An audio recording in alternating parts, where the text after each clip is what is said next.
नमस्कार बच्चों। तो आज हम लोग जो अपना टॉपिक स्टार्ट करने जा रहे हैं वो क्लास 10th का है और क्लास 10th का वो टॉपिक है इलेक्ट्रिसिटी। ये फिज़िक्स का एक टॉपिक है। हम लोग ने पिछले चैप्टर में पिछले टर्म पे हम लोग ने टॉपिक पढ़ा था, एक और टॉपिक पढ़ा था जिसको कहा था चार्ज के बारे में हमने बहुत सारी बातें बताई थी। बहुत डीप में हमने चार्ज को पढ़ाया था, चार्ज बताया था, उसमें टाइप्स ऑफ चार्जेस बताए थे और बहुत सारी चीज़ें बताई थी। आप प्लेलिस्ट में उसको चेक कर सकते हैं कि चार्ज के बारे में हमने क्या क्या बताया है। हमने प्रॉपर्टीज़ भी बताई है, चार्ज की प्रॉपर्टीज़ क्या होती हैं। हमने कूलम्स लॉ ऑफ फोर्सेस भी बताए हैं कि कूलम्स लॉ ऑफ अट्रैक्शन क्या होता है। तो इन सब चीज़ों के बारे में हम लोग बात कर चुके थे। आज जो हमारे पास मेन टॉपिक रहेगा वो है करंट। इलेक्ट्रिक करंट के बारे में हमको पढ़ना है। तो चलिए शुरू करते हैं इलेक्ट्रिक करंट को। इलेक्ट्रिक करंट में देखते हैं कि हमको क्या क्या चीज़ें पढ़नी होती है क्लास 10th लेवल पे। तो सबसे पहले मैं आपको बता देना चाहता हूँ ये करंट आया कैसे। तो देखिए, जब चार्ज रेस्ट पे होगा, जैसे मान लेते हैं दो चार्जेस होते हैं, पॉजिटिव चार्ज होता है, निगेटिव चार्ज होता है। ये कन्वेंशन के थ्रू हमने मान लिया है। तो जब चार्ज रेस्ट पे होगा तो कोई करंट नहीं फ्लो होती है। जब चार्ज मूव करने लग जाता है, चार्ज के मोशन से जो एक नई फिजिकल क्वांटिटी जनरेट होती है उसको क्या कहा जाता है? करंट। तो आपको ये याद रखना है कि करंट तभी जनरेट होगी जब चार्ज फ्लो करेगा, जब चार्ज मूव करेगा। तो motion of charges produces current. अब ये कैसे होते हैं करंट, उसके बारे में हमको अभी नहीं जानना, लेकिन फिलहाल हमको ये पता होना चाहिए कि करंट होता क्या है। तो current is rate of flow of charges. ठीक, rate of flow of charges. लेकिन ये बात अभी भी इनकम्प्लीट है कि चार्ज का जो फ्लो है वो किस डायरेक्शन में हो। एक पर्टिकुलर डायरेक्शन में होना बहुत ज्यादा जरूरी है। चार्ज अगर उस तरफ जा रहा है और चार्ज अगर वापस आ रहा है तो कोई भी करंट जनरेट नहीं होगा। चार्ज का जो फ्लो होना चाहिए वो हमेशा एक पर्टिकुलर फिक्स्ड डायरेक्शन में होना चाहिए। ठीक है, तो याद रखिएगा करंट तभी जनरेट होगी when the charge flows in a particular direction across a cross sectional area. जैसे मान लीजिए ये आपके पास कोई भी, मान लेते हैं मटेरियल है, कोई भी हमारे पास एक मेटल की रॉड है। इस रॉड में कुछ ना कुछ क्रॉस सेक्शन एरिया होगा। तो इस क्रॉस सेक्शन एरिया के थ्रू जो इलेक्ट्रॉन्स फ्लो कर रहे हैं, या हम लोग जो मान लेते हैं कि इलेक्ट्रॉन्स फ्लो कर रहे हैं, तो इलेक्ट्रॉन फ्लो होने का रेट जो होता है, तो the rate of flow of electrons या the rate of flow of charge is called current. ठीक है, तो इस चीज को आपको याद रखना है कि करंट क्या होता है। Current is the rate of flow of charges, लेकिन किस डायरेक्शन में? In a particular direction across a small cross section area. इसको कहते हैं हम लोग करंट। अब देखिए, करंट का फॉर्मूला भी यहीं से बन जाएगा। क्या फॉर्मूला बनेगा उसको मैं यहीं से देखिए बताना चाहता हूं आपको कि फॉर्मूला जो है वो हमको यहीं से मिलेगा। कैसे मिलेगा उसको देखिए। अब रेट यहां बोला गया था, रेट का मतलब आपको समझना है। रेट का मतलब क्या होता है? तो रेट का मतलब होता है अपॉन टाइम। रेट का मतलब सबसे पहले आप समझिए, रेट इज अपॉन टाइम। अब रेट किस चीज का था? तो रेट है चार्ज का। Rate of flow of charge in a particular direction across cross sectional area is called current. अब rate of flow of charge है तो किसका रेट है? तो चार्जेस का रेट है। चार्ज का रेट ऑफ फ्लो है। तो करंट का फॉर्मूला क्या बन जाएगा? करंट का फॉर्मूला हो जाएगा चार्ज अपॉन टाइम। तो ये किसका फॉर्मूला हो गया? करंट का फॉर्मूला हो गया। और करंट को रिप्रेजेंट करने का तरीका क्या होता है? वो होता है आई। तो आई से हम लोग करंट को रिप्रेजेंट करते हैं फिजिक्स में। अब चार्ज की बात आती है कि चार्ज का अगर फॉर्मूला देखेंगे हम लोग, तो चार्ज का फॉर्मूला क्या मिलेगा? तो हमने चार्ज के डेरिवेशन में, मतलब चार्ज के, जब हमने चार्ज के बारे में पढ़ा था पिछले लेक्चर पे, तो हमने देखा था चार्ज का फॉर्मूला क्या था, या चार्ज का रिप्रेजेंटेशन क्या था? वो था क्यू। चार्ज को कैसे रिप्रेजेंट करते हैं? क्यू से। तो ये हो जाएगा क्यू अपॉन टी। ठीक है, तो चार्ज की जगह क्या लिख दिया? चार्ज की जगह हो गया क्यू, मतलब charge is represented by Q, time is represented by small T. अब क्वांटाइजेशन ऑफ चार्ज में हम लोग ने पढ़ा है कि क्यू की वैल्यू क्या होती है? N multiplied by e upon time. तो देखिए हमारे पास दो फॉर्मूले मिल गए। पहला जो फॉर्मूला मिला वो करंट का फॉर्मूला क्या मिला? करंट का फॉर्मूला मिला चार्ज अपॉन टाइम। दूसरा फॉर्मूला जो करंट का मिला वो क्या मिला? वो मिला एन ई अपॉन टी, जहां पे एन क्या होता था? एन होता था नंबर ऑफ इलेक्ट्रॉन्स, और ई क्या है? Charge on one electron. और चार्ज ऑन वन इलेक्ट्रॉन की जब बात करी जाएगी तो ये क्या होता है? ये होता है 1.6 इंटू 10⁻⁻19 कूलम। याद रखिएगा, हम लोग यहाँ पे सिर्फ मैग्नीट्यूड की बात कर रहे हैं। हालांकि ये इलेक्ट्रॉनिक नेगेटिव चार्ज है, इसलिए जो चार्ज होना चाहिए वो किस में होना चाहिए? नेगेटिव में होना चाहिए। ठीक है, तो ये तो बात हुई हमारी बेसिक बिल्कुल करंट की, कि करंट होता क्या है। अब करंट के टाइप्स की बात कर लेते हैं, उससे पहले हम करंट की यूनिट की बात करते हैं। तो देखिए, इस फॉर्मूले को फिलहाल यहाँ से हटाते हैं और यहाँ पे करंट का एक फॉर्मूला, एक यूनिट डिराइव करते हैं कि करंट की यूनिट क्या होती है। तो आपको ये समझना है कि जो चार्ज की यूनिट होती है, चार्ज की यूनिट क्या होती है? चार्ज की यूनिट होती है कूलम, COULOMB कूलम। टाइम की यूनिट क्या होती है? टाइम की यूनिट होती है सेकंड। तो हमारे पास जो करंट की यूनिट बनी वो क्या बन गई? वो बन गई कूलम पर सेकंड। तो ये चीज आपको समझ में आ गई होगी कि करंट की यूनिट क्या बन गई? करंट की यूनिट बन गई कूलम पर सेकंड। इसी कूलम पर सेकंड का एक और नाम दिया गया जिसको कहा जाता है क्या, जिसको कहा जाता है एम्पियर। तो आपको याद रखना है कि इसी कूलम पर सेकंड को क्या बोलते हैं, एम्पियर बोलते हैं। अब अगला क्वेश्चन देखिए यहीं से बनता है, क्या अगला क्वेश्चन बनता है, अगला क्वेश्चन कहता है कि एम्पियर होता क्या है। तो समझिए इस चीज को, अगर 1 एम्पियर की बात करी जाए, 1 एम्पियर क्या हो जाएगा, तो 1 एम्पियर हो जाएगा, अगर यहां 1 लगाया तो इधर भी 1 लगा दीजिए, तो 1 ampere will be 1 coulomb per second. या इसको और आसान भाषा में लिखना चाहें तो ऐसे लिख सकते हैं 1 कूलम अपॉन 1 सेकेंड। मतलब चीज वही है, देखिए 1 कूलम पर सेकेंड का मतलब क्या हुआ, कूलम भी 1 है, चार्ज भी 1 कूलम है और टाइम भी क्या है 1 सेकेंड है। तो मतलब ये हुआ कि 1 एम्पियर का मतलब होता है 1 कूलम पर सेकेंड। लेकिन हमको इसको डिफाइन करना होगा, तो डिफाइन कैसे करेंगे वो देखिए। 1 ampere, the meaning of 1 ampere is if a charge of 1 coulomb flows through a wire. अभी हमने एक वायर बनाया था, हमने एक मेटालिक बॉडी बनाई थी, एक कंडक्टर बनाया था, तो उस कंडक्टर से जो चार्ज फ्लो कर रहा है वो कितना चार्ज है, that is of magnitude 1 coulomb, और कितने सेकंड में फ्लो हो रहा है, तो it is flowing in 1 second. Means if a charge of 1 coulomb flows through a wire across a cross sectional area of a wire in 1 second, then the current that is flowing across that wire is said to be 1 ampere। मैं फिर से बता देता हूं, if 1 coulomb of charge flows through a wire या through a cross sectional area of a wire in 1 second, then the current is said to be 1 ampere। बात आती है कि सर ये करंट कितने तरीके की होती है, तो करंट होती है 2 तरीके की, मतलब there are 2 types of current. अच्छा, करंट को बताने से पहले, आगे बढ़ने से पहले, करंट के टाइप्स बताने से पहले मैं आपको इसकी कुछ और यूनिट्स बता देता हूँ, कुछ छोटी यूनिट्स बता देता हूँ जो छोटी छोटी हमको यूनिट पढ़नी होती है। क्योंकि कुछ जगह पे जब इलेक्ट्रॉनिक्स की बात करते हैं, जैसे इलेक्ट्रिकल की जब बात करते हैं, देखिए दो ब्रांचेस होती हैं, एक होता है इलेक्ट्रिकल और एक होता है इलेक्ट्रॉनिक्स। इलेक्ट्रॉनिक्स में हम लोग हाई करंट की वैल्यू की बात करेंगे। जब करंट की वैल्यू हाई होगी उसकी जब बात करी जाएगी तो उसको क्या बोला जाएगा, उसको बोला जाएगा इलेक्ट्रिकल। लेकिन जब हम लोग कम करंट की बात करते हैं, स्मॉल वैल्यू ऑफ करंट की बात करते हैं, तो वो क्या होता है, वो होता है हमारा इलेक्ट्रॉनिक्स। ठीक है, तो इलेक्ट्रॉनिक्स में जो करंट होती है उसकी वैल्यू बहुत स्मॉल होती है, और वो स्मॉल होती है उसकी वजह से हमारे पास कुछ और क्वांटिटीज है, मतलब कुछ और यूनिट्स हैं करंट की, स्मॉल यूनिट्स है करंट की। वो क्या है, जैसे मिली एम्पियर है। मिली, जब स्मॉल एम आपको मिलेगा, ये मिली मतलब मिलने वाला मिली नहीं है, मिली मतलब MILLI, ये मिली एम्पियर है। ठीक है, तो मिली एम्पियर का मतलब क्या होगा, पहले तो मैं ये आपको बता देता हूं। तो 1 मिली एम्पियर में होते हैं, क्योंकि ये बहुत छोटी वैल्यू है, बहुत छोटी यूनिट है, 10⁻³ एम्पियर। तो सबसे पहली चीज आपको याद रखना है कि जहां पे भी आपको मिली लगे, मिली मिले, मिली का मतलब क्या होता है 10⁻³ एक और बहुत छोटी यूनिट होती है, उसको क्या कहते हैं, वो होती है माइक्रो एम्पियर। ठीक है, तो माइक्रो एम्पियर इससे भी छोटी है, वो कितनी होती है, वो होती है 10⁻⁻6 एम्पियर। तो ये 2 छोटी यूनिट्स होती हैं जो इलेक्ट्रॉनिक्स में अक्सर यूज होती हैं, तो इनके बारे में भी आपको पता होना चाहिए। करंट को मेजर करने के लिए एक बहुत सिंपल सी डिवाइस होती है जिसका नाम होता है एमीटर। ये भी बहुत इंपॉर्टेंट चीज है कि एमीटर क्या होता है। Ammeter is the device which is used to measure current. देखिए हम लोग जितनी भी इलेक्ट्रिसिटी में चीजें पढ़ेंगे, चाहे करंट पढ़ें, चाहे पोटेंशियल डिफरेंस पढ़ें, चाहे रेजिस्टेंस पढ़ें, हर एक चीज को, जिसकी उन सब की वैल्यू को नापने के लिए, उनको मेजर करने के लिए कोई ना कोई डिवाइस बनी है, कोई ना कोई तरीका बना है। ठीक है, तो जो करंट को मेजर करने के लिए डिवाइस बनी है वो क्या है, एमीटर है। और आपसे अगर एमीटर का सिंबल पूछा जाएगा तो एमीटर का सिंबल बहुत आसान सा है, ये एमीटर का क्या है, सिंबल है। जब भी हम लोग सिंबल बनाते हैं तो एक तरफ पॉजिटिव लिखते हैं और दूसरी तरफ क्या लिखते हैं, नेगेटिव। यहां पॉजिटिव और नेगेटिव से आप कंफ्यूज मत होइएगा कि पॉजिटिव इधर रहेगा या नेगेटिव इधर या पॉजिटिव इधर, कोई मतलब नहीं है। किसी भी तरफ पॉजिटिव हो सकता है, किसी भी तरफ नेगेटिव हो सकता है। असलियत में मतलब इसका ये होता है, पॉजिटिव का मतलब होता है हायर पोटेंशियल और नेगेटिव का मतलब होता है लोअर पोटेंशियल। अब बात आती है पोटेंशियल क्या होता है, तो देखिए अभी आपको पोटेंशियल एनर्जी पढ़ाई गई होगी क्लास 9th में, तो आपने पढ़ा होगा पोटेंशियल एनर्जी क्या होती है। जैसे कोई भी बॉडी है वो अपने आप से नीचे फ्लो हो सकती है।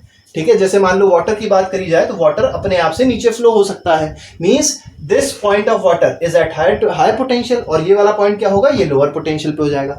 मतलब कोई भी चीज आसानी से हायर पोटेंशियल से लोअर पोटेंशियल की तरफ फ्लो हो सकती है। इसी तरीके से जो करंट भी होता है वो हायर पोटेंशियल से किधर की ओर फ्लो करता है, लोअर पोटेंशियल की ओर। तो आपको एक और बात यहां पे समझनी है कि what is the direction of current. मैं यहां पे फिर से कहना चाह रहा हूं, डायरेक्शन ऑफ करंट की बात कर रहे हैं तो डायरेक्शन ऑफ करंट क्या है, डायरेक्शन ऑफ करंट है पॉजिटिव टू नेगेटिव टर्मिनल या higher potential to negative, higher potential to lower potential. ये क्या हो जाएगा, this will be the direction of electric current.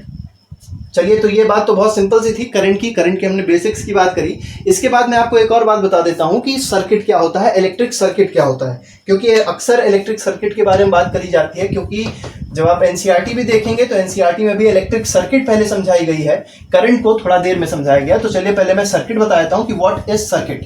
तो सर्किट क्या होता है, closed end continuous flow of current is called electric circuit. देखिए मैं सर्किट एक बनाता हूं, सर्किट एक साइक्लिक प्रोसेस होता है। ये हमारे पास एक बल्ब है, हम लोग इसको रेजिस्टर ना मान लेते हैं एक बल्ब है। ये हमने एक बल्ब बना दिया, ये इसका फिलामेंट मान लेते हैं, फिलामेंट हो गया, ये हमारा बल्ब हो गया। इस बल्ब के बाद यहाँ पे एक बहुत इंपॉर्टेंट सिंबल बनाया हमने और इसको कहा जाता है स्विच। ये हमारा स्विच है और इस समय जब आप देखेंगे एक डॉट बीच में बना हुआ है, डॉट का मतलब ये होता है कि अभी स्विच कैसा है, स्विच अभी क्लोज है, ये क्लोज स्विच है, ये ओपन नहीं है। ओपन का मतलब स्विच बाहर निकाल देंगे और क्योंकि स्विच बाहर निकाल देंगे तो जो इलेक्ट्रिकल कंडक्शन था इस वायर और इस वायर के बीच में वो क्या हो जाएगा, ब्रेक हो जाएगा, तो करंट फ्लो नहीं करेगी। चलिए इसको पहले देख लेते हैं। ये जो सिंबल है ये आप लोग ने शायद पढ़ा होगा, 7th 8th में पढ़ाया भी जाता है sir. This is a battery. अब बैटरी और सेल में क्या डिफरेंस होता है, तो यहाँ सेल एक बना देते हैं और एक बैटरी बना देते हैं और दोनों में डिफरेंस आपको जल्दी से बता देते हैं कि what is the difference between cell and battery. तो देखिए सेल क्या होगा, सेल अकेला होता है, एक पॉजिटिव एक निगेटिव, मतलब एक पॉजिटिव टर्मिनल एक निगेटिव टर्मिनल, वो क्या कहलाएगा, सेल कहलाएगा। बैटरी क्या होता है, battery is a combination of cells, तो combination of cells is called a battery. तो आपको यहाँ पॉजिटिव लगाना होगा और यहाँ क्या लगाना होगा, नेगेटिव लगाना होगा। मतलब ये सिंबल्स हैं, आपको कभी क्वेश्चन में पूछे आ सकते हैं कि draw the symbol of cell, draw the symbol of battery, तो इस तरीके से आप सिंबल आसानी से बना सकते हैं। तो यहाँ पे देख सकते हैं हमारे पास ये एक सर्किट है, ये एक इलेक्ट्रिक सर्किट है। आपसे पूछा जाए कैसा सर्किट है तो आपको कहना है ये क्लोज सर्किट है। क्यों क्लोज सर्किट है, क्योंकि देखिए हमने कहा था, हमने आपसे भी कहा था। अब देखिए यहाँ पे एक और चीज बना सकते हैं, मान लेते हैं यहाँ पे हमने एक एमीटर भी लगा दिया, क्योंकि करंट फ्लो हो रही होगी तो यही एमीटर क्या करेगा, करंट को मेजर करेगा। ठीक है, अब देखिए कैसे करना है हमको। करंट यहां से निकलेगी, पॉजिटिव से निकलेगी करंट और किधर की ओर जाएगी, ये वापस निगेटिव में जाएगी। मतलब current flows from higher potential to lower potential और positive to negative terminal of a battery. अब ये समझना है आपको कि ये जो डॉट है, ये डॉट क्या रिप्रेजेंट कर रहा है, ये डॉट रिप्रेजेंट कर रहा है कि सर्किट अभी बंद है। मतलब सर्किट जो है ये कंडक्शन है, ये कंडक्टिंग मीडियम यहाँ लगा हुआ है, मतलब ये कंडक्ट हो रही है इलेक्ट्रिसिटी। हम लोग अगर इस डॉट को हटा दें, इस डॉट को हटाने का मतलब ये हुआ कि अब ये स्विच कैसा हो गया, अब ये स्विच हो गया ओपन, अब ये स्विच खोल दिया गया तो इलेक्ट्रिसिटी आगे फ्लो नहीं करेगी। लेकिन अभी जो स्विच था हमारा वो कैसा था, क्लोज था। क्लोज का मतलब इलेक्ट्रिसिटी हमारी फ्लो कर रही है। ठीक है, तो यहाँ पे भी कंडक्टिंग मीडियम हमने एक लगा दिया है जिसकी वजह से इलेक्ट्रिसिटी फ्लो कर रही है और इलेक्ट्रिसिटी फ्लो करेगी तो जो बल्ब होगा वो क्या हो जाएगा, वो ग्लो कर जाएगा, मतलब उसमें से रोशनी निकलने लग जाएगी। बहुत क्विक प्रोसेस होता है और बहुत क्विक इसलिए होता है क्योंकि जो इलेक्ट्रिक करंट है उसका जो फ्लो स्पीड जो होती है वो कहीं ना कहीं स्पीड ऑफ लाइट के बराबर होती है। और स्पीड ऑफ लाइट क्या होती है, स्पीड ऑफ लाइट होती है 3 × 10⁸ मीटर पर सेकेंड। ठीक है, हालांकि जब आप उसमें देखेंगे, आप एनसीईआरटी में देखेंगे तो एक ड्रिफ्ट वेलोसिटी का कॉन्सेप्ट दिया हुआ है। ड्रिफ्ट वेलोसिटी का कॉन्सेप्ट कुछ ऐसे दिया है कि इसके अंदर कई सारे इलेक्ट्रॉन्स होते हैं। जैसे मान लीजिए एक सॉलिड है, सॉलिड के आपके अंदर सॉलिड में आप लोग ने पढ़ा होगा कि इसके अंदर जो भी इलेक्ट्रॉन्स है, जो भी पार्टिकल्स होते हैं वो टाइटली पैक्ड होते हैं। अब क्योंकि ये बहुत ज्यादा टाइटली पैक होते हैं जिसकी वजह से इनका जो मोशन होता है, इनका जो ड्रिफ्ट होता है उन इलेक्ट्रॉन्स का बहुत धीमे धीमे होता है। तो उस जब आप ड्रिफ्टिंग देखेंगे, मतलब इनकी जब वेलोसिटी देखेंगे इन इलेक्ट्रॉन्स की बहुत धीरे होती है, लेकिन फिर भी हम लोग को वो उस एवरेज ड्रिफ्ट वेलोसिटी को नहीं देखना होता है। इसके पीछे एक बहुत बड़ा कॉन्सेप्ट होता है जिसकी वजह से जब आप, जैसे मान लीजिए आपने स्विच ऑन किया बल्ब का तो तुरंत जल जाता है, उसमें जरा भी टाइम नहीं लगता। क्यों ऐसा हो रहा है, क्योंकि जो इलेक्ट्रॉन, जो करंट फ्लो हुआ, जो करंट का रेट है, जो जिस रेट से करंट फ्लो हो रहा है, ये कह सकते हैं कि वो the rate of flow of charge जो होगा that will be very high. ठीक है, तो उसकी वजह से, और वो कितना हाई होगा तो उसकी स्पीड जो होगी दैट विल बी 3 × 10⁸ मीटर पर सेकेंड होगी। ठीक है, तो हम लोग को ज्यादा ड्रिफ्ट वेलोसिटी में भी नहीं जाना है। ठीक है, आगे बढ़ते हैं, आगे देखते हैं हमारे पास टॉपिक क्या है। तो यहाँ पे आपने देखा कि यहाँ पे जो चीज हमने बताई, तो फिलहाल इसमें कुछ और छोटी छोटी सी बातें आप लोग को फिलहाल मैं बता दूं पहले कि यहाँ पे देखिए, यहाँ पे हमारे पास क्या था, प्लस था, ये माइनस था। करंट ऐसे फ्लो हो रहा था, ये बल्ब क्या हो गया, बल्ब जल गया, मतलब बल्ब ग्लो कर गया। लेकिन हमको बात करनी है कि यहाँ पॉजिटिव लगाएं कि यहाँ पॉजिटिव लगाएं या यहाँ पॉजिटिव लगाएं, कहाँ पॉजिटिव लगाया जाए। तो समझना है इसको। देखिए, अगर इधर पॉजिटिव, अगर मान लेते हैं कि हम लोग इधर पॉजिटिव लगाते और इधर निगेटिव लगाते तो करंट इसमें कैसे फ्लो होता, करंट ऐसे फ्लो होने लग जाता। लेकिन ये तो गलत तरीका है, क्योंकि करंट आ कैसे कैसे रहा है, करंट आ रहा है इस तरीके से, तो करंट कैसे जाएगा, करंट का डायरेक्शन भी तो ये होगा, और करंट का डायरेक्शन जब ये होगा मतलब डाउनवर्ड डायरेक्शन में जब करंट आ रहा होगा एमीटर पे, तो उसकी वजह से पॉजिटिव यहां पे आना चाहिए और निगेटिव यहां पे आना चाहिए, इसी वजह से तो करंट ऐसे फ्लो हो पाएगा। तो ये आपको याद रखना है कि पॉजिटिव का साइन कहां होगा एमीटर में और निगेटिव का साइन कहां पे होगा, और फिर वापस जो करंट होगा वो इस तरफ चला जाएगा। ये हमारा क्या है, ये हमारा एक सिंपल सा सर्किट है, और ये सर्किट कैसा है, this is a close circuit. मैं इसको लिख देता हूं, this is a closed circuit. अब हमको यही पढ़ना होता है कि what is the circuit, circuit क्या है, तो क्लोज्ड एंड कंटिन्यूअस पाथ, देखिए क्लोज पाथ है ना, तो closed end continuous path of current, यहां पे देखिए करंट का एक क्लोज्ड एंड कंटिन्यूअस पाथ जो फ्लो हो रहा है, that is what, that is current, ये करंट ही है जो फ्लो हो रही है। तो जो क्लोज्ड एंड कंटिन्यूअस पाथ होता है करंट का, उसी को क्या बोलते हैं, उसी को हम लोग सर्किट बोलते हैं। और ये सर्किट दो तरीके के होते हैं, एक क्लोज सर्किट होता है और एक कैसा होता है, ओपन सर्किट होता है। ओपन सर्किट का मतलब सिंपल सा है कि आपने यहाँ पे जो ये जो की थी उसको हटा दिया तो कंडक्शन नहीं रह गया, ये हवा आ गई, एयर आ गई यहाँ पे, और एयर इज बैड कंडक्टर जिसकी वजह से आगे करंट फ्लो नहीं कर पाएगी और बल्ब क्या हो जाएगा, बल्ब अब बुझ जाएगा। तो ये हमारा क्या होता है, ये हमारा होता है स्विच। इतनी बात तो बहुत बेसिक सी थी, ये तो आपको सबसे पहले पता होनी चाहिए। इसके बाद हम लोग पढ़ते हैं, अभी देखिए एक और चीज हमने बताई थी अभी आपको कि आपने देखा कि जो करंट का डायरेक्शन था वो क्या था, वो पॉजिटिव से किधर की ओर होता है, पॉजिटिव टू नेगेटिव टर्मिनल की तरफ होता है। अब एक और चीज आप लोग जल्दी से समझ लीजिए कि अगर मान लेते हैं ये प्रोटॉन्स हैं, प्रोटॉन्स जब फ्लो करते हैं, हम लोग ने कन्वेंशन एक मान लिया है, क्योंकि देखिए जब इलेक्ट्रिसिटी का डेवलपमेंट हुआ था, जब इलेक्ट्रिसिटी डेवलप हुई तब इलेक्ट्रॉन्स की डिस्कवरी नहीं हो पाई थी, तो हम लोग ने क्या मान लिया था, हम लोग ने ये मान लिया था कि जो प्रोटॉन्स का डायरेक्शन होगा वही हमारा कहीं ना कहीं करंट का डायरेक्शन होगा। तो करंट का डायरेक्शन और प्रोटॉन्स का डायरेक्शन या पॉजिटिव चार्ज का डायरेक्शन क्या होता है, सेम होता है। आपको ये चीज याद रखनी है कि जो करंट का डायरेक्शन होगा वही प्रोटॉन्स का डायरेक्शन होगा, और क्योंकि प्रोटॉन्स उधर फ्लो कर रहे होंगे तो हम लोग ये कन्वेंशन के थ्रू मान लेते हैं कि इलेक्ट्रॉन्स का डायरेक्शन क्या हो जाएगा, उसका अपोजिट हो जाएगा। एक एग्जांपल के रूप में मैं इसको पहले समझा देता हूं आपको, क्योंकि बहुत इंपॉर्टेंट कॉन्सेप्ट होता है, मैग्नेटिज्म में इसका बहुत ज्यादा यूज होता है, डायरेक्शन पूरी बदल जाती है।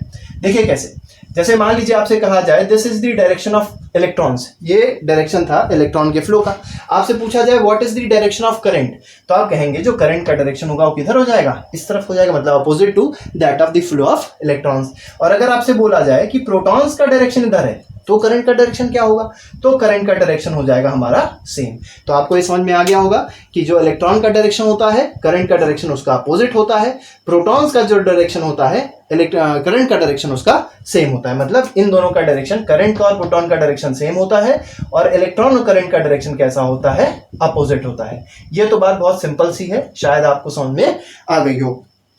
आगे की हम लोग बात करेंगे, आगे जो हमको पढ़ना होता है वो हमारे पास है टाइप्स ऑफ करंट।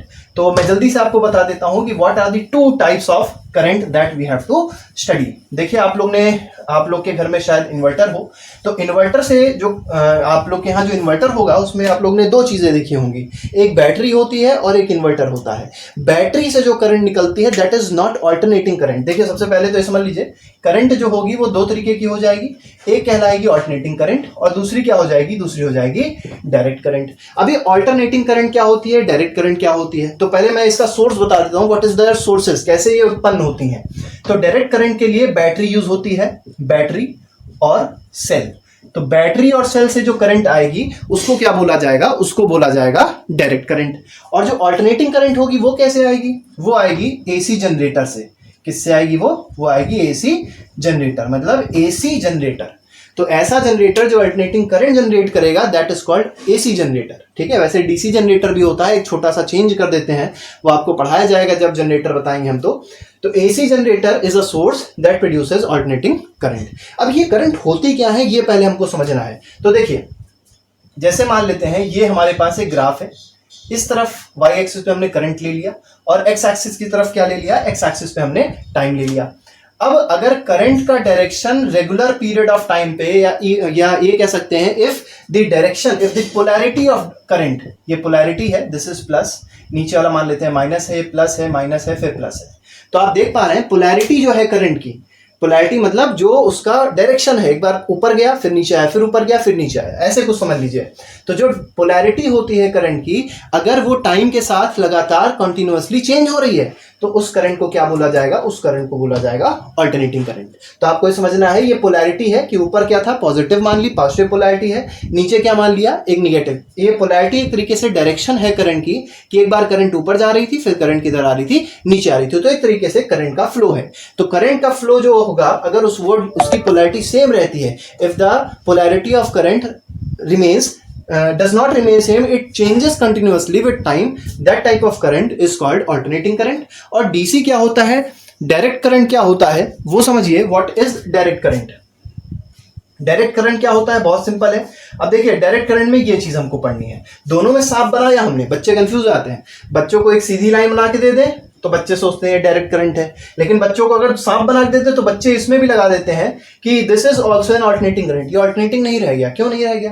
क्योंकि ऊपर का, अब ये जो करंट है ये हमेशा ऊपर ही तो फ्लो हो रही है, means it is always flowing in positive terminal. ये कह सकते हैं कि उसका डायरेक्शन हमेशा कैसा है, it is not changing it's polarity. तो अगर पोलैरिटी चेंज नहीं कर रही है करंट अपनी टाइम के साथ में, तो उस करंट को क्या बोला जाएगा, डायरेक्ट करंट बोला जाएगा। And if the current changes its polarity with time, then the current is said to be alternating current. यहां पे भी आपको समझना है कि this will be current and this will be time. तो यहां पे आपने देखा कि करंट की पोलैरिटी क्या रह रही है, हमेशा सेम रह रही है। तो करंट की अगर पोलैरिटी सेम रहेगी तो उसको क्या कहा जाएगा, उसको कहा जाएगा डायरेक्ट करंट। और करंट की पोलैरिटी चेंज होगी तो उसको क्या कहा जाएगा, अल्टरनेटिंग करंट। इसके बाद बात करते हैं हम लोग, एक बहुत इंपॉर्टेंट लॉ पढ़ना होता है, क्योंकि कहीं ना कहीं आगे जब हम लोग सीरीज कॉम्बिनेशन, पैरेलल कॉम्बिनेशन पढ़ेंगे तो वो लॉ यूज होगा करंट में। तो वो लॉ क्या है उसको थोड़ा सा देख लेते हैं। इस अल्टरनेटिंग करंट के बारे में और डीसी के बारे में हम लोग मैग्नेटिज्म में और ज़्यादा पढ़ेंगे कि क्या होते हैं ये लोग, कैसे कैसे काम करते हैं, कैसे अल्टरनेटिंग करंट जनरेट होती है, कैसे डायरेक्ट करंट जनरेट होती है। ठीक है, तो अब जो हमको पढ़ना है वो क्या है, हम आपको बता दें, दैट इज KCL। ये आपको एनसीईआरटी में नहीं मिलेगा, लेकिन फिर भी आपको पता होना चाहिए, क्योंकि कहीं ना कहीं ये भी क्या है, ये भी एक आपका बेस है। ठीक है, मतलब ये हमारे इलेक्ट्रिसिटी चैप्टर का क्या है, बेस है, इसलिए KCL के बारे में आपको पता होना चाहिए। अब ये KCL क्या है, बच्चों को तो यही नहीं पता कि KCL क्या होता है। तो KCL is Kirchhoff, this is Kirchhoff, this is current, और ये क्या होगा, ये हो जाएगा लॉ। ठीक है, तो किरचॉफ करंट लॉ हमको पढ़ना है, जो हमारा अगला टॉपिक है। तो किरचॉफ करंट लॉ क्या है उसको समझिए। जैसे मान लेते हैं, अभी हाँ एक चीज मैं बताना भूल गया कि करंट आपको याद रखना है कि करंट कैसी क्वांटिटी होती है। तो current is not a vector quantity. Current को हम लोग कैसी क्वांटिटी लेंगे, करंट को हम लोग लेंगे स्केलर क्वांटिटी। क्यों स्केलर लिया, मैं उसके पीछे कारण बता देता हूं। आप कहेंगे सर इसके पास तो एक पर्टिकुलर डायरेक्शन था कि ये प्लस से निगेटिव, पॉजिटिव से निगेटिव फ्लो हो रही थी, तो उसको आपको वेक्टर में लेना चाहिए। नहीं, वेक्टर नहीं लेते हम लोग, किस में लेते हैं, स्केलर में लेते हैं। हालांकि इसके पास प्रॉपर्टी दोनों की है। तो जो थोड़ा हाई लेवल पे पढ़ते हैं वो कहते हैं कि it is neither a scalar quantity nor a vector quantity, it is a tensor quantity. एक और नाम दे दिया जाता है करंट की क्वांटिटी को, टेंसर। लेकिन हमको 10th लेवल पे टेंसर नहीं पढ़ना, we don't have to study tensor. हमको क्या पढ़ना है, हमको पढ़ना है स्केलर क्वांटिटी और हमको पढ़नी है वेक्टर क्वांटिटी। तो जो करंट होती है that is not a vector quantity, that is a scalar quantity. क्योंकि वेक्टर क्वांटिटी की एक खासियत होती है, क्या खासियत होती है कि उनको वेक्टर लॉज को फॉलो करना होता है। वेक्टर लॉज होते हैं, वेक्टर लॉ ऑफ एडिशन होता है, वेक्टर लॉ ऑफ सब्सट्रैक्शन होता है, तो इनको क्या करना होता है, फॉलो करना होता है। तो ये जो करंट है ये उनको फॉलो नहीं करती। चलिए मैं आपको एक छोटा सा एग्जांपल दे देता हूं, फिर आगे की बात करते हैं। KCL की बात बाद में करेंगे, पहले उसको थोड़ा सा देख लेते हैं कि क्या होता है हमारा, कैसे हम लोग इसको बताएंगे। देखिए जैसे मान लीजिए हमारे पास एक करंट इधर से आ रही थी, ये मान लेते हैं 5 एम्पियर की आ रही थी। एक करंट मान लेते हैं इधर से आ रही थी ऊपर से कहीं से, दिस वाज ऑफ 10 एम्पियर, ये 10 एम्पियर की थी। और एक और तीसरा वायर था जो इधर जा रहा था, जिसमें करंट, अब इधर की ओर करंट जा रही है। अब देखिए 5 एम्पियर इधर से आई, 10 एम्पियर इधर से आई, तो आप जब इधर देखेंगे तो इस तरफ करंट कितनी जाएगी, तो 5 + 10 मतलब 15 एम्पियर ही तो जाएगी। अब देखिए आपने किया क्या, आपने सिंपली दोनों को ऐड कर दिया। मतलब आपने यहाँ पे वेक्टर एडिशन फॉलो नहीं किया, आपने कैसा एडिशन फॉलो किया, आपने किया एल्जेब्रिक एडिशन। तो करंट क्योंकि एल्जेब्रिक एडिशन फॉलो करती है, वो वेक्टर एडिशन फॉलो नहीं करती है, जिसकी वजह से हम लोग करंट को क्या बोलते हैं, करंट को हम लोग बोलते हैं कैसी क्वांटिटी, करंट को हम लोग बोलते हैं which type of quantity, scalar quantity. एक और मैं आपको एग्जांपल देता हूं। जैसे मान लीजिए हमारे पास 2 करंट्स आ रही थी, एक करंट इधर से आ रही है, दूसरी करंट इधर से आ रही है। ये मान लेते हैं 10 एम्पियर की है और ये भी मान लेते हैं 10 एम्पियर की है। और बीच में जो जंक्शन है, ये एक जंक्शन है, अभी मैं इसके बारे में बताऊंगा आपको, किरचॉफ लॉ इसी पे बेस्ड होता है। तो जो बीच में जंक्शन है उसके थ्रू एक और वायर यहां से निकला और जिसमें करंट किधर जा रही है, नीचे की ओर जा रही है। आपको बताना है इसमें करंट कितनी जा रही है। तो आप सिंपली समझ सकते हैं कि 10 इधर से आ रही है, 10 इधर से आ रही है, दोनों जुड़ के किधर चले आएंगे, इधर। तो इधर कितना एम्पियर आ जाएगा, 20 एम्पियर करंट आ जाएगी। देखिए आपने क्या किया, आपने डायरेक्टली दोनों को जोड़ दिया, आपने वेक्टर एडिशन फॉलो नहीं किया। लेकिन अगर मान लेते हैं यहाँ पे कोई वेक्टर क्वांटिटी होती, वेक्टर क्वांटिटी जैसे फोर्स होता, जैसे मान लेते हैं इसी केस में इस जंक्शन पे क्या होता, एक बॉडी होती और बॉडी पे क्या लग रहा होता, 2 फोर्स लग रहा होता। कितने न्यूटन का, 10 न्यूटन का इधर से, 10 न्यूटन का इधर से। क्या आप कहते कि दोनों 10 न्यूटन मिलके इधर की ओर 20 न्यूटन लगा देंगे? क्या ऐसा होता? ऐसा ना होता। क्यों? क्योंकि इन दोनों 10 न्यूटन ने आपस में एक दूसरे को क्या कर दिया होता, काट दिया होता, मार दिया होता। और वो मारने का कॉन्सेप्ट क्या है, वो मारने का कॉन्सेप्ट है हमारा वेक्टर एडिशन। ठीक है, वेक्टर एडिशन फिलहाल क्लास 11th में पढ़ाया जाता है, लेकिन आपको इतना ही पढ़ना है कि स्केलर को, ये जो वेक्टर क्वांटिटी है वो वेक्टर लॉस फॉलो करती है। उसमें ये 20 न्यूटन नहीं आएगा, उसमें जो नेट फोर्स आएगा वो क्या आ जाएगा, 0 आ जाएगा। लेकिन अगर वही स्केलर क्वांटिटी है तो 10 आया, दोनों जुड़ के इधर चले गए कितने पे, 20 पे। ठीक है, तो this is called algebraic addition. और एल्जेब्रिक एडिशन क्योंकि करंट फॉलो करता है, इसीलिए करंट को क्या बोलते हैं, स्केलर क्वांटिटी बोलते हैं, वेक्टर क्वांटिटी नहीं बोलते हैं। आगे बढ़ते हैं। तो ये केसीएल की बात कर रहा था। ठीक है, केसीएल की बात कर रहे थे। हमको ये लगा कि फिजिक्स को पीपीटी पे बताने में मजा नहीं आएगा, इसलिए मैं बोर्ड पे लेके आया। ठीक है, तो यहाँ पे हम लोग बात कर रहे थे किसकी, केसीएल की बात कर रहे थे, किरचॉफ करंट लॉ की। अब किरचॉफ करंट लॉ को समझने के लिए सबसे पहले आपको जंक्शन समझना होगा। जंक्शन क्या होता है, जैसे एक जंक्शन होता है जहाँ कई सारी ट्रेनें आके मिलती हैं। ठीक है, जैसे लखनऊ जंक्शन है, बहुत सारे जंक्शंस होते हैं, कानपुर जंक्शन है। ठीक है, तो अगर यहाँ पे देखा जाए, मान लीजिए पहली ट्रेन आई इधर से, ये दूसरी ट्रेन आई इधर से, ये तीसरी ट्रेन आई इधर से, और ये एक ट्रेन जंक्शन से निकल के बाहर चली गई। तो आपने ये देखा कि 3 ट्रेनें जंक्शन की तरफ आ रही है और एक ट्रेन जंक्शन से बाहर निकल रही है। असलियत में ट्रेन नहीं है, हम ट्रेन रूप ले रहे हैं उसका, लेकिन ये है क्या है, दिस इज करंट। तो ये I1 है, ये I2 है और ये I3 है, और इसके साथ ही साथ ये क्या है, ये हमारा I4 है, दिस इज I4। और ये जो बीच वाला पॉइंट है, दिस इज O।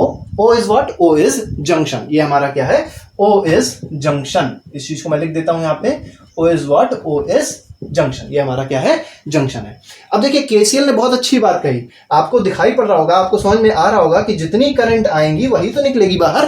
केसीएल ने ही कहा, केसीएल ने कहा, केसीएल ने कहा, बहुत बड़ा काम इसने नहीं कहा। इसने कहा जो करंट आई, तो current that comes at junction, junction पे जो करंट आ रही है is equal to current that goes out of junction. देखिए बहुत सिंपल सी बात कही गई है, अब आपको समझना है। तो हमको ये सबसे पहले देखना है, what is that current that comes at junction. Junction पे कौन सी करंट आ रही है, तो I1 आ रही है, I2 आ रही है और I3 आ रही है। Means I1 plus I2 plus I3, ये कह सकते हैं सम। इन सबका क्या होगा, सम होगा। ये सिग्मा लगाया, सिग्मा मतलब सम होता है। तो sum of currents that comes at the junction is equal to sum of current that goes out of the junction. तो जंक्शन के अंदर जो करंट आई वो है I1 plus I2 plus I3, I1 I2 I3, और जो यहां से निकली वो क्या थी, वो थी I4। सिंपल सी बात है। तो ये जो लॉ है, ये लॉ क्या कहता है, this is a law which is called Kirchhoff current law. एक और लॉ की हम लोग बात करेंगे जब पोटेंशियल डिफरेंस आपको बताएंगे, दैट इज KVL। KVL होता है किरचॉफ वोल्टेज लॉ। मैं इस क्वेश्चन में इस कॉन्सेप्ट पे आपको एक क्वेश्चन भी करके दिखा देता हूं, आपको और अच्छे से कॉन्सेप्ट समझ में आ जाएगा। जैसे मान लेते हैं, इसको पहले आप लोग चाहें तो इसको नोट कर सकते हैं। एक क्वेश्चन दे देते हैं मैं यहाँ पे, जैसे मान लेते हैं यहाँ पे हमारा 5 एम्पियर हुआ, इधर से हमारा, ये मान लेते हैं हमारा जंक्शन है, इधर से करंट आ रही थी 2 एम्पियर की, इधर जो करंट निकली वो है 3 एम्पियर की, और इधर जो करंट गई वो हमको नहीं पता, दैट इज I। इसी I को हमको बताना है, व्हाट इज दैट I। ठीक है, तो ये बहुत सिंपल सा क्वेश्चन है, मैं आपको बताता हूं कैसे निकलेगा। तो आपको सबसे पहले जंक्शन पे देखना है कि जंक्शन पे कौन सी करंट आ रही है। तो आपने देखा ये करंट एक आ रही थी, ये करंट आ रही थी। जो करंट आ रही है उसको हम गोला बना देते हैं, सर्कल कर देते हैं, सर्कल कर देते हैं। तो जो करंट आई, अब कौन सी करंट आई, 5I और 2I। तो 5 प्लस 2 इज इक्वल टू क्या हो जाएगा, जो करंट बाहर निकल रही है जंक्शन से, तो जंक्शन से एक ये बाहर निकल रही है, एक वो बाहर निकल रही है, तो उसको क्या कहेंगे, 3 प्लस I। ठीक है, अब ये 3 इधर की ओर आ जाएगा, तो 5 प्लस 2 7, 7 माइनस 3 क्या हो जाएगा, 4 एम्पियर। तो करंट क्या आ गई, जो आई की वैल्यू आ गई वो क्या आ गई 4 एम्पियर। तो ये हमारा जो लॉ था बहुत इंपॉर्टेंट लॉ है, किरचॉफ करंट लॉ। आज के लिए फिलहाल हम लोग इतना ही रखेंगे, हम लोग यहीं तक रखेंगे, करंट तक ही रखेंगे। अगले टर्म पे हम लोग पोटेंशियल डिफरेंस पढ़ेंगे और इलेक्ट्रिक पोटेंशियल पढ़ेंगे, पोटेंशियल डिफरेंस पढ़ेंगे और हो सकता है डेरिवेशन भी एक पढ़ें, बहुत इंपॉर्टेंट। ठीक है, तो आज चलते हैं और कल फिर आप लोग से मिलेंगे या अगले टर्म पे जब मिलेंगे तो आगे की बात करी जाएगी। Till then good bye, thank you very much, जय हिंद।